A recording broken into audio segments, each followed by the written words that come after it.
Welcome again on Igbohistory TV. Please kindly subscribe to this channel if you have not subscribed. Turn on the notification icon for more updates. Today we are going to talk about the tradition, laws and customs of Igbo people that you may not know about or you have never heard about. In the glorious past, it is a big taboo in some parts of Igbo land for one to kill or eat the meat of the sacred python, otherwise called Eke Ikpoto, Eke Idemmili, or Eko Rashi.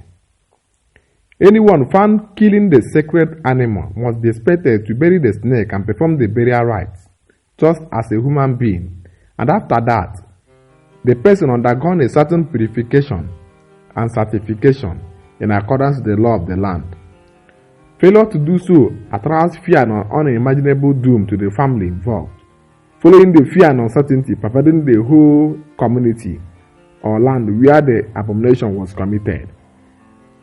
It is still active till today in some Igbo communities. Women below menopause are barred from visiting the shrine of a deity. It is forbidden to fight a masquerade in Igbo land or call them by their name or gender, even if you know who is in the mask, for they are perceived as spirits. Sweeping a village shrine is a big taboo in Igbo land. Removing a boundary mark instituted by the ancestors is a great taboo in Igbo land. Urinating or defecating beside a river or a shrine which was dedicated to a god is a taboo. Killing or eating any living sacrifice given to a particular deity is forbidden. Causing or making troubles with the Umuada is also out of bound. Killing of sheep is a big taboo in Igbo land. If such thing happens, the defaulter is expected to bury it just as it is done when a human being died. Eating of duck or bagwo is forbidden in some part of Igbo land.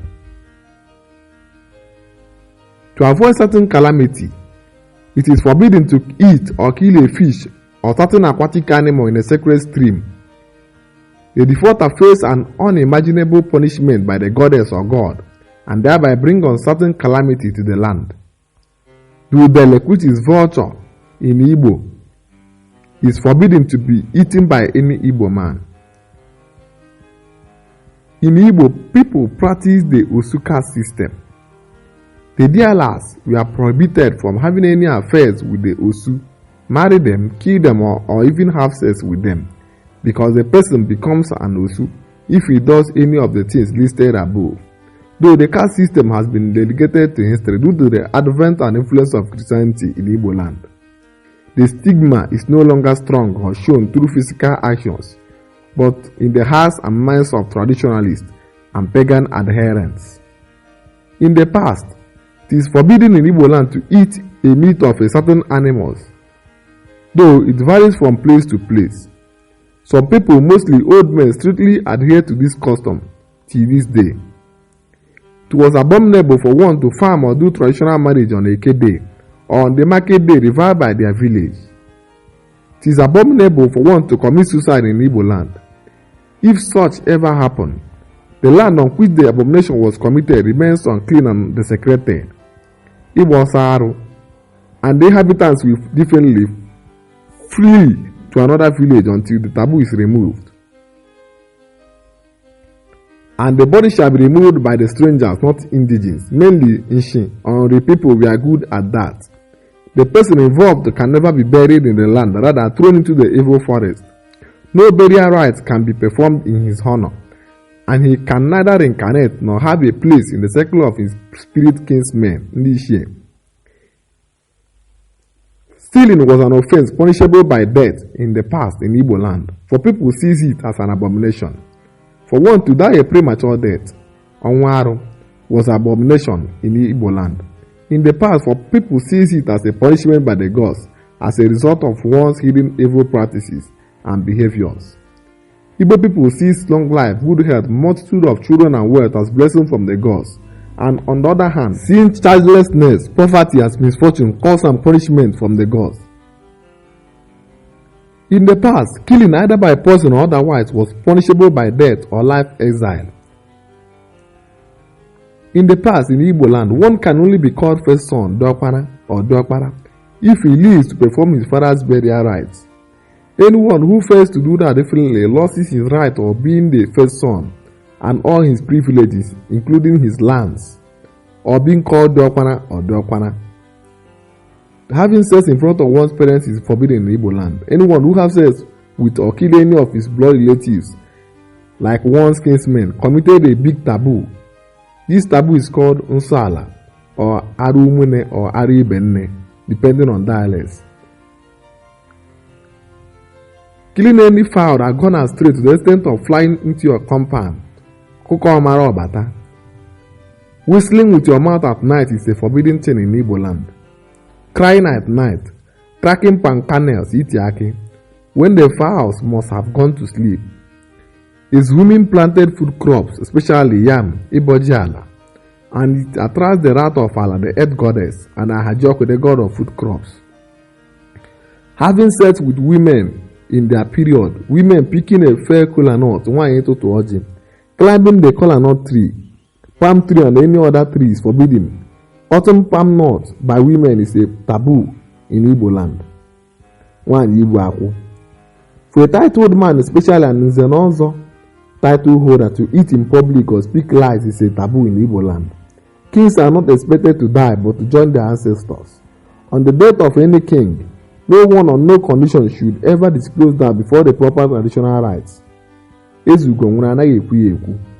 is forbidden to say that a king is dead in Igbo land. For Igbo traditional heads do not die.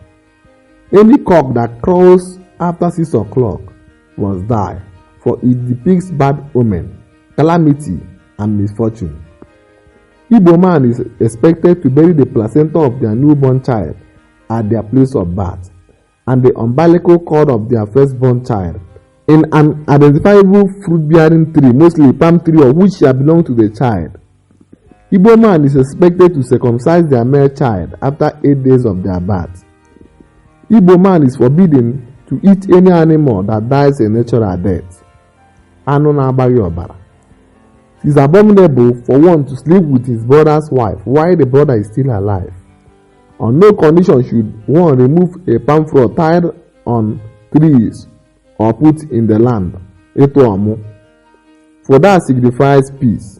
I want us to settle. Danger and justice I demand. To avoid the wrath of Amadioha, also called Amadioha or Kamanu, the god of thunder, justice and retribution.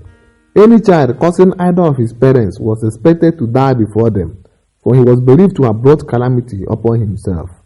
On no condition should a woman on the death of her husband be seen in the kitchen cooking, or seen in the market, or shouting, or seen in the public gathering, or outside her home before the burial of the husband. This is because in this period of mourning, you are seen as being unclean and unsacred, since she has not been officially separated from the husband. These are also to show how they felt about the death of their husband, and also to prove that they had no hand in the death of their husband. In the past, when men were known by their deeds, mourning period for widows was 1 year, and black cloth is worn throughout the whole period. Though while religious influence on Igbo religion has reduced that to 6 months, and the black cloth substituted with white one. In the past, whosoever that survived this mourning period, Ibankwe, was believed to have no hand in the husband's death. Some women often die in this period as a result of certain maltreatment or cruelty meted on them by the Umada during this trying period. It is forbidden to pluck the sacred Odara tree, African apple, in many parts of Igbo land. This is because this tree is regarded as a sacred tree, the tree of fruitfulness, especially of children, Oshishi Omumu. It is abominable in Igbo land to defecate on the road or footpath or beside a palm tree.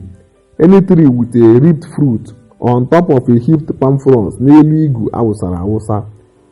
It is abominable for one to engage in any kind of marriage ceremony on a K-day. Some of the taboos listed here were often punishable by death, though some has been relegated to history.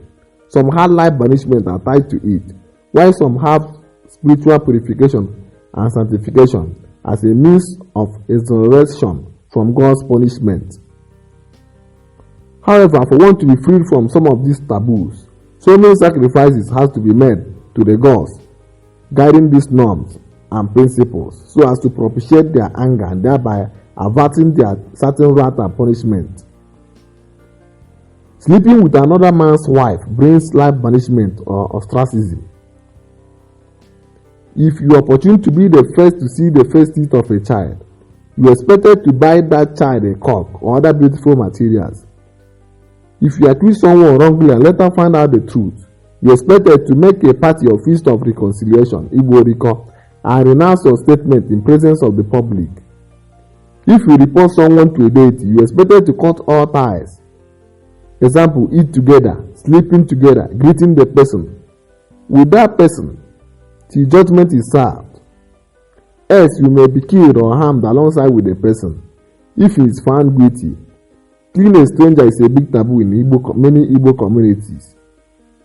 It is an abomination to present the kola nut to a woman. Neither is it acceptable to eat a kola nut broken by a woman. Igbo man valued his title name more than any other name you may call him, for that is the name he chose for himself. On no condition should you call an Igbo man by his reincarnation name, unless you are his age mate. Do not be the first to bring out your hand to shake an elderly Igbo man. Let him be the one to do that. And if he does, do not use one hand. Use your both hands, for that is an act of respect. Remember to remove your cap while greeting an Igbo clan head or a king. For Igbos bow down to greet their kings, while their kings bow to no man. Shaking a woman is unacceptable in Igbo tradition. Who knows, she might be in her period that time. Any male child who has reached the age of majority is expected to join his kinsmen or extended family union, umunna, so as to take part in the decision making of the kindred, or else he will be seen as a riffraff or vagabond.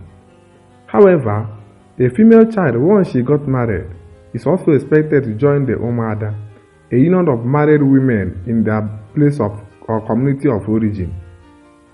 The Omada is one of the strongest and most dreaded unions in Igbo land. Women are not allowed to take charge of the ancestral offer, the Igbo symbol of authority, peace, and equity. In Igbo land, women has no share in the ancestral land, for they are regarded as a native of their husband's birthplace. Though in most cases, in the past, parents settled their female children with money, kitchen equipments, and land if the father had enough land, or if the daughter married near their community or within the community, so as not to lose the land to another clan. Women that married far from home were not settled with lands. It is an abomination to bury an Igbo man outside Igbo land. Isonyi Igbo anaghị atọ na mba. Though in recent times, few Igbo people have started violating these laws due to distance and lack of finance. Nevertheless, if it ever happens that an Igbo man is buried outside his community of origin or ancestral land, his corpse must be substituted with plantain tree and buried properly according to tradition. On no condition should you, as a male Igbo man, eat or taste the meat of a native Igbo cow anywhere it is killed, if you have not killed one for your late father. If a man dies, his wives can be remarried by his brother or stepson. If he married two wives, though this law is not mandatory, it is based on the choice of the woman. However, the woman also have the right to bring in another man from another family to be doing the job of the late husband, though it will be dishonorable to the family of her late husband.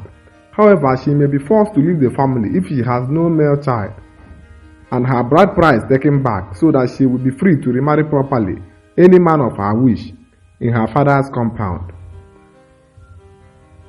To cross one's leg while sitting in the presence of an elder is prohibited in Igbo culture, for it is an act of disrespect. Cracking pankanel on the ground is not accepted in Igbo culture, especially for someone whose parents are still alive, for it is an act of wishing one's parents dead. Giving or receiving something using left hand is not accepted in Igbo culture. Demanding for payment of debt early in the morning or buying something by credit in the morning is an act of wishing someone bad luck, so it is not accepted in Igbo culture.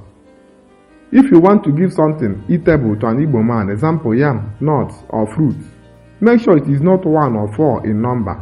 Let it be 3 or 2 or more than 4. Do not touch anything used for climbing by Igbo man if it is not your own. Example, rope or machete. Except for sacrifice, it is an abomination to kill a pregnant animal in Igbo land.